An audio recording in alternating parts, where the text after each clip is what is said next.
llamamos al profesor Frailin Pérez, que va a presentar el concepto de alteridad en Enrique Dussel. Fuerte aplauso.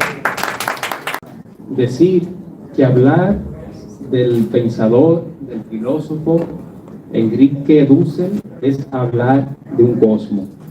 Y creo que de algún modo se debe iniciar a hablar de él. De manera que inicio diciendo que nace el 24 de diciembre del año 1934 en el pueblo de La Paz, Mendoza, Argentina. Sus padres son personas que quizás hablen alto en su vida y en su obra. Es hijo de un médico con vocación de servicio. Él se entrega totalmente a sus pacientes de forma desinteresada. Su madre es una joven de origen italiano que se dedica a la música y además tiene una incidencia enorme en el orden religioso. Ella es devota totalmente, cosa que se traduce luego en su hijo creando movimientos tales como la teología de la liberación. Seguir diciendo además que en el año 1975 va a México, pero antes de ello pasa mucha historia. ¿Por qué? Porque este pensador se forma en Mendoza como un militante, si se quiere, un dirigente estudiantil, de modo tal que forma y organiza a los estudiantes. Pero además de eso, en Mendoza, él se dedica al estudio del arte, cosa que se va a ver luego reflejado también en sus obras. En el año pasado, de forma póstuma, que se publicará luego ya, escribe La estética de la liberación, cosa que es interesante, ¿no? Pero además de eso, cuando él termina sus estudios de filosofía, donde estudia a Aristóteles en griego, a Platón en griego, también consigue una beca para ir a estudiar a Europa. En ese contexto, él se da cuenta de lo que es Latinoamérica. Se da cuenta de que Mendoza, de que Argentina es parte de algo más grande, que esta América. Entonces, él desde ahí comienza a preguntarse, ¿por qué a mí no me han contado de esta diversidad cultural que existe? ¿Cómo me explico yo quién soy? ¿Cuál es el ser? ¿Cuál es el ser y el sentido del latinoamericano? Entonces, todo esto le va a él a calar lejos en su formación, de modo tal que ya publica su tesis doctoral en Madrid en torno al bien común. Además de eso, esa preocupación en torno al ser latinoamericano le va a llevar luego a Israel, porque él tiene la idea, tiene la intuición de que el ser latinoamericano no se puede entender desde Europa, sino que se va a estudiar el pensamiento semita. De modo que en Israel dura 2 años, dura una estancia de trabajo manual duro, entiende el hebreo, porque hay que decir de la vida de Dussel que es un políglota, domina varios idiomas. De hecho, cuando él se proponía estudiar un pensador, lo estudiaba en su lengua, porque él entendía, a propósito de que aquí se ha hablado del lenguaje, que el lenguaje configura el mundo, pero además lo determina. Y él se dedicaba a estudiar primero el idioma y luego el autor. De modo tal que de ahí él saca un texto interesante, que es el humanismo helénico y el humanismo semita, para ya hablar de su obra. Pero de Dussel se puede decir muchas cosas, además de esto. Por ejemplo, que estudia filosofía y letras en la Universidad Autónoma de México, que es investigador emérito del Sistema Nacional de Investigadores, rector interino de la Universidad Autónoma de la Ciudad de México. Ha sido invitado a dictar conferencias en universidades de la altura de Harvard y otras, Frankfurt. Se dice también de él que es doctor en filosofía, como les decía ya, de la Universidad Complutense de Madrid. También es doctor en historia. Es doctor en historia porque él tiene también la intuición, de forma temprana, de que solamente la historia puede explicar el ser latinoamericano. Se le otorga doctorados honoris causa por la Universidad de Suiza, de San Andrés, de Buenos Aires, de Santo Tomás de Aquino, de manera que Dussel es un filósofo por su obra muy celebrado y muy reconocido. Decir que Dussel, además de todo esto, es fundador del movimiento Filosofía de la Liberación, y en el año 2013 fue nombrado miembro del comité directivo de la Federación Internacional de Sociedades de Filosofía. Además de esto, este pensador, que es latinoamericano, que nace en Argentina, forma parte, se le otorgó la membresía de la Comunidad de Ciencia y Arte de Estados Unidos, de la Academia de Ciencia y Arte de Estados Unidos, con una distinción para un ser latinoamericano que no hace quizás pensar en Pedro Enrique Ureña, que dictó cátedras en estas universidades, pero que además de él, el pensamiento de Dussel trasciende ese humanismo. Para ya hablar, pasar de los datos biográficos a las obras del autor, tenemos que su obra es muy vasta, abarca más de 50 textos, más de 50 libros, que podemos destacar de ello: Hipótesis para el estudio de América Latina y la historia universal. Esta tesis, él se plantea buscar la historia universal como la protohistoria de América Latina. Como ya les refería, el humanismo semita, aquí se ha hablado de la dualidad, él busca esa dualidad antropológica entre el alma y el cuerpo, y la explora desde la tradición semita, y él ve que no hay tal dualidad, contrario ya al texto del helenismo, que él ve sí ya en el pensamiento griego una dualidad marcada. Tiene también obras numerosas y vasta en extensión, como es el caso de la Ética de la Elaboración Latinoamericana, que tiene 5 tomos, muy apretados. Además de esto, quizás su obra fundacional de pensamiento, que es la Filosofía de la Liberación, del año 1977, que es un texto cimero, obras como el último Marx, porque además hay que agregar ahí que Dussel se propone a estudiar la obra de Marx de forma seria, incluso de materiales que aún no han sido publicados, materiales inéditos, y producto de eso también tiene obras como las metáforas teológicas de Marx, que de algún modo contradice toda esa tradición, la tradición marxista, porque dice: el Marx que está aquí en el inédito es un desconocido, conocemos el dogma, pero no el pensamiento, y hace ahí una serie de análisis en torno a esas metáforas. Cosa interesante, también tiene textos de política, que es su campo de estudio, que ha dedicado más tiempo ya en los últimos años, como historia, como 16 tesis de política y sus tesis sobre economía política. Es un pensador que, como ustedes ven, como se intuye de esto, ha desarrollado temas que van desde la ética, la filosofía política, la lógica, la metodología. Incluso tiene un método interesante, es el método analítico, que va un poquito en contra del método de Hegel, por el sentido de la afirmación. Él afirma el ser latinoamericano y Hegel plantea de algún modo una negación para una síntesis.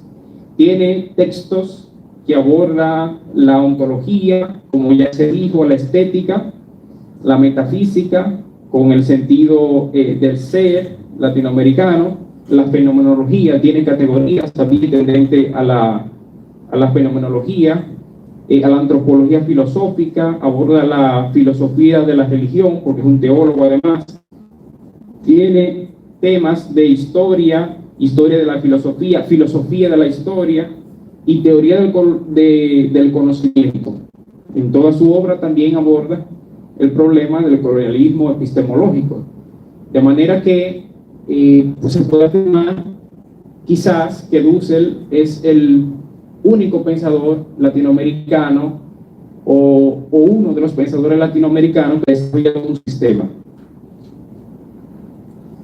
Precisando estos aspectos generales, me gustaría pasar a la parte central, que es, si se quiere, el concepto de alteridad de Enrique Dussel.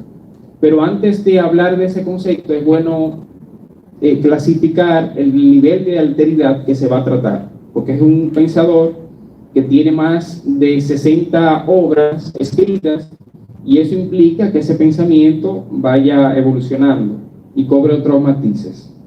De modo tal que la alteridad en Dussel puede ser divina, una alteridad divina, una alteridad dialógica, cuando tiene los diálogos con Opel.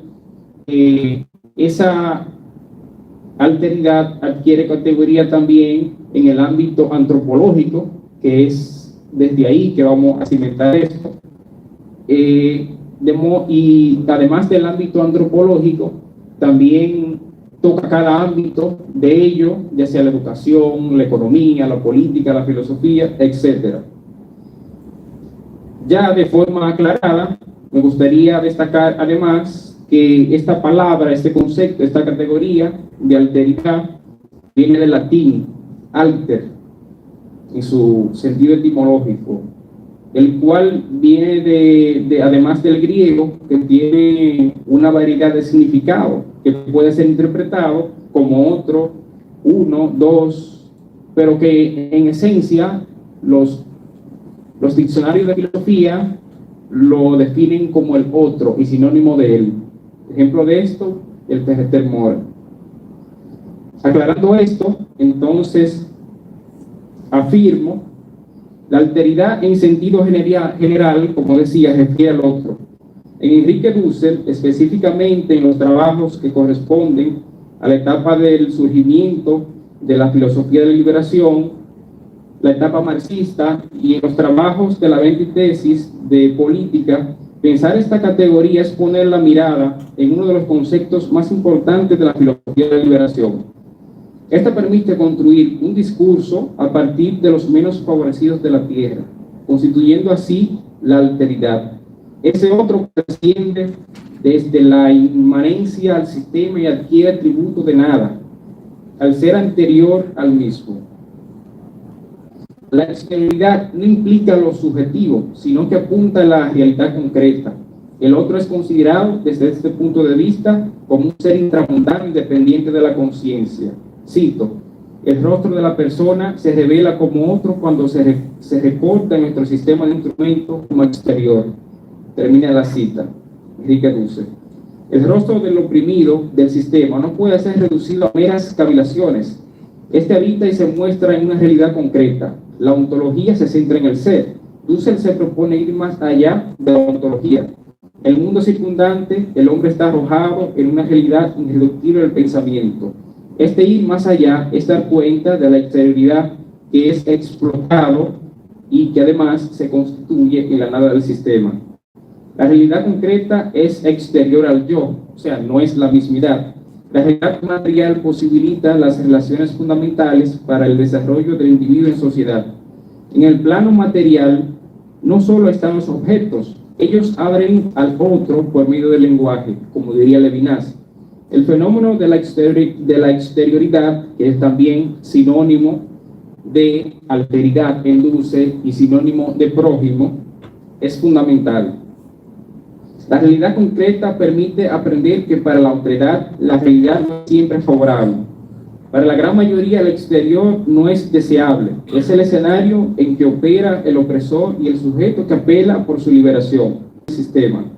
En Dussel, el otro que se muestra en la exterioridad es más real incluso que el cosmos, es testigo directo del exterior, es lo autosustantivo, que va más allá de la ontología y el cosmos. Esto pone en evidencia el compromiso de la filosofía de liberación con la otredad. No puede ser reductible a las cosas. La categoría de alteridad hace posible una reflexión a partir del otro, el hambriento, marginado, explotado, arrojado del sistema. Los olvidados de la tierra no son considerados como parte del sistema, sino que son exterior al sistema, el no ser. El huérfano indigente y el no considerado por la totalidad vigente es el punto de partida de la reflexión de la exterioridad. Dussel hace una precisión importante en el esbozo de la categoría analizada. Asume la categoría de exterioridad no como el que no parte del sistema, sino como aquel que trasciende interiormente a la totalidad, siendo parte de esta. Piénsese, si se quiere, en el proletariado. Hay trabajadores en la fábrica y estos son explotados de forma directa.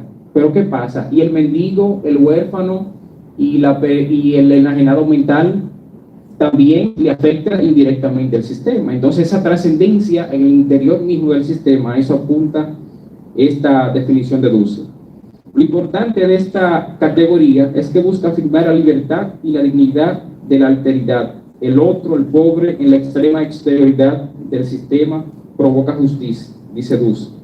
La filosofía de la liberación, al afirmar el no ser o la nada del sistema, deposita incondicionalmente la fe en el prójimo.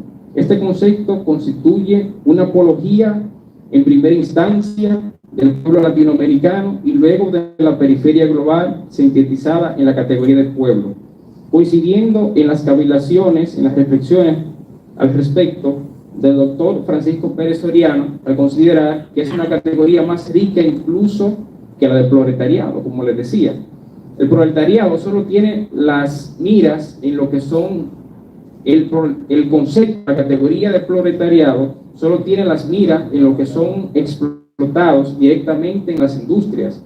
Sin embargo, la categoría de pueblo va más allá. Esta propone la mirada en aquellos que son indirectamente víctimas del sistema, la viuda, el minusválido, el huérfano, el enajenado mental y otros. Latinoamérica es pieza clave en la construcción de la noción de alteridad de Enrique Dussel. Ella en relación con el centro, o sea, la periferia, la explotada, saqueada, alienada por la totalidad vigente. Su historia es el reflejo de lo que no tienen voz y sin embargo hace posible la constitución de las totalidades imperiales. En el año 1492, a la llegada de los españoles al Nuevo Mundo, entre comillas, ocurre uno de los genocidios más cruentos de la humanidad. Ellos hicieron nada a miles de seres humanos por medio del sistema de encomienda. Estos exterminaron con cruz y espada a madres, hijos, padres de todas las edades. Los redujeron a cifras estadísticas extintas de la historia. El cogito ergo sum cartesiano es invertido en esta propuesta de alteridad. Ahora en manos de los españoles es el cogito con giro. Esto justifica que el ego cónquiro es una desconstrucción del cogito ergo sum cartesiano. O sea, ese pienso luego existo de Descartes, lo que hace es que posibilita a Europa de concebirse a sí mismo como posibilidad de ser. En ese sentido, al invertirse el término, desde aquí, desde Latinoamérica, eso significa para los indios, los que fueron objeto del genocidio más cruento que hasta hoy hemos tenido, es en un yo pienso y luego conquisto. Eso es lo que quiere decir o establecer Dussel. De manera que la deconstrucción del cogito ergo sum cartesiano, que da cuenta de cómo el proyecto moderno se construye como una praxis violenta y el dominio de las periferias, dando posibilidades imperiales a España para legitimarse como imperio a costa de estas coordenadas territoriales. El pueblo latinoamericano es invisibilizado, es el otro del que parte de la modernidad. Eso es un pensamiento interesante, y es que Enrique Dussel plantea que la modernidad parte de aquí, desde América. O sea, antes de Europa no se puede considerar como moderna. Y es que establece, es el otro del que parte de la modernidad y que le es negado su lugar en la historia. el otro que se hace a mediación del sistema, el otro alienado y constituido en función de las mentes de Europa y Estados Unidos, ese otro desde el cual es objeto la apropiación originaria del sistema capitalista. El ser latinoamericano, que es el arquetipo de la categoría de pueblo en que se cimenta la alteridad de Dussel, es ante esta concepción la nada defendida en el sermón de Adviento, esa que tuvo que justificar su humanidad al decir de Leopoldo Sea, ante el europeo y ahora el estadounidense, que ostenta todavía el logos, la razón, la ciencia y la filosofía. La alteridad está unida, la alteridad es el hilo conductor de cosificación, ya que el sistema político, económico e ideológico de algún modo atenta contra ella. Es esa mirada que dona de humanidad a los excluidos, o sea, la alteridad es esa mirada que dona de humanidad a los excluidos. La ética sirve a esta como columna que edifica al otro en su ser. El sistema económico capitalista explota hasta morir de hambre y fatiga al prójimo a cambio del salario. Aprendimos de Marx y es en Dussel la base real de los problemas que quejan la alteridad global, agudizando los problemas de los pueblos periféricos en todos los sentidos. En el aspecto político, la exterioridad es el pueblo mismo, producto de la clase dirigente que gobierna contra sí mismo, puesto que el pueblo es el legitimador de todo sistema, como nos enseña Dussel en sus 16 tesis de política. El sistema se corrompe por medio de la corrupción, que crea dioses inflados en poder y gloria, sumiendo en calamidad y miseria y extrema necesidad a los países. Estos en ocasiones son apoyados por los intelectuales que se convierten en orgánicos o en apologetas del sistema. En el texto Filosofía de la Liberación, Dussel se da cuenta de cómo los grandes imperios por medio de los convenios inciden en la política, la educación y los males de los pueblos, educando a las mejores mentes de los países en vías de desarrollo. Así el pueblo es huérfano de autoridades e intelectuales, como se desprende del colonialismo epistemológico que teje la totalidad de su obra, desde la erótica, que plantea más bien que la teoría freudiana es un falocentrismo, pasando por la pedagógica, la crítica al Emilio de Rousseau y toda su ontología plasmada en sus voluminosos planteamientos éticos. La alteridad en la óptica de este pensador no escapa al campo de la ontología pura, como está implícito en estos últimos párrafos. Los poderes ideológicos internacionales y locales han constituido al ser latinoamericano en carente de identidad enunciativa, cosa que rompe el pensamiento de Dussel, que crea todo un sistema de pensamiento con luz propia, que va a servir a libres pensadores de todo el mundo para enarbolar un discurso crítico y reivindicativo. Propuesta como la desconstrucción educativa, que la descolonización educativa, que pretende dotar de lo propio al educando, partiendo de su realidad concreta, al estilo de Freire, es una de las formas esenciales en que Dussel se propone rescatar la alteridad de su sueño inducido, introduciendo la filosofía desde los primeros niveles de enseñanza, asignatura que brilla por su ausencia en el currículum dominicano. Si algo Dussel repetía de forma constante, es que es necesaria una reforma educativa capaz de crear entes críticos que constituyan a pensadores con mente propia, porque solo la cultura salva a los pueblos, como repetía y decía y nos enseña Pedro Enrique Ureña en la Utopía de América. Y hoy más que nunca se necesita personas que hagan un ejercicio de razón, que vaya a los problemas concretos, que ataque de raíz todas las esferas del poder del sistema político e ideológico. La afirmación de la alteridad es tarea de todos. Muchas gracias.